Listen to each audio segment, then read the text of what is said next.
रायगड जिल्हा हा कलिंगडासाठी प्रसिद्ध आहेच, परंतु माणगाव तालुक्यातील गोरेगाव येथील दोघा शेतकरी तळवटकर बंधूंनी तैवान देशातील कलिंगडाच्या निरनिराळ्या जवळपास 8 जातींच्या कलिंगडाची 25 एकरात यशस्वी लागवड करून उत्पादन घेऊन तालुक्यातच नव्हे तर जिल्ह्यात नावलौकिक केले आहे। रुपेश तळवटकर यांनी वडिलांचे छत्र हरपल्यानंतर हार न मानता जिद्दीने भाऊ महेंद्रच्या सोबतीने शेती व्यवसायातून आपल्या गरीब परिस्थितीवर मात केली। अनेक तरुण गाव सोडून मुंबई पुण्यात तुटपुंज पगारात काम करत आहेत किंवा व्यसनाधीन झाले आहेत।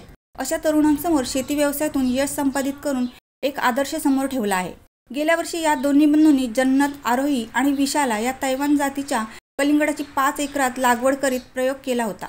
त्यांना गेल्या वर्षी अपेक्षेपेक्षा जास्त यश प्राप्त झाल्याने यावर्षी त्यांनी तब्बल 25 एकरात तैवान देशातील 8 प्रकारच्या जातीच्या कलिंगडाची लागवड केली आहे। त्यातील सुप्रीत जातीचे कलिंगड आज एक्सपोर्ट करिता हार्वेस्टिंग करण्यात आले आहे।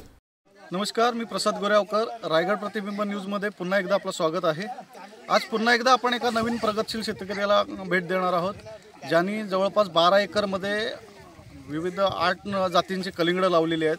आपल्या सगळ्यांना माहिती आहे की काळ्या कलिंगडाची शेती आपल्या कोकणामध्ये होते, रायगडामध्ये होते, परंतु नवनवीन जातींचं हे करत असताना जे प्रगतशील शेतकरी रुपेश तळवटकर आहे यांनी ही शेती केलेली आहे। वडिलांचं छत्र हरपल्यानंतर आई आणि पत्नीच्या मदतीने त्यांनी आज त्याचा संसाराचा गाडा चालवलेला आहे आणि यशस्वीरित्या या दोघींच्या मदतीने ही शेती केलेली आहे। आपण त्यांच्याकडूनच जाणून घेणार आहोत की कुठकुठल्या जातीची त्यांनी कलिंगड लावलेली आहेत। रुपेशजी, काय सांगाल तुम्ही?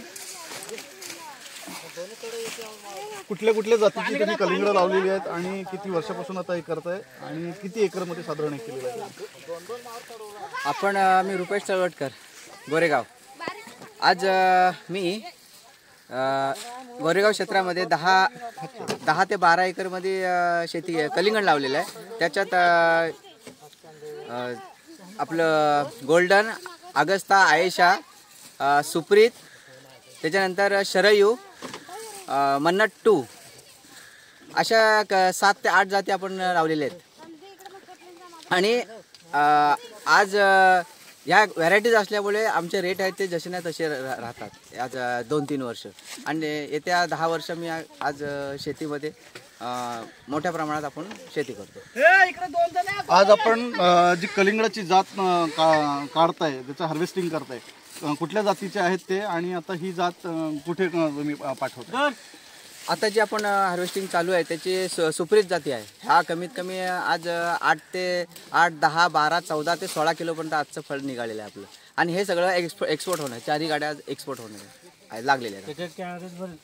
तर आपण बघताय प्रगतशील शेतकरी जे रुपेश तळवटकर जे आहेत, तुम्ही माझ्या मागे बघू शकता, नजर जात नाही इथपर्यंत त्यांनी कलिंगडीची शेती केलेली आहे आणि या शेतीतून ते दरवर्षी अशाच प्रकारे भरघोस उत्पन्न घेतात।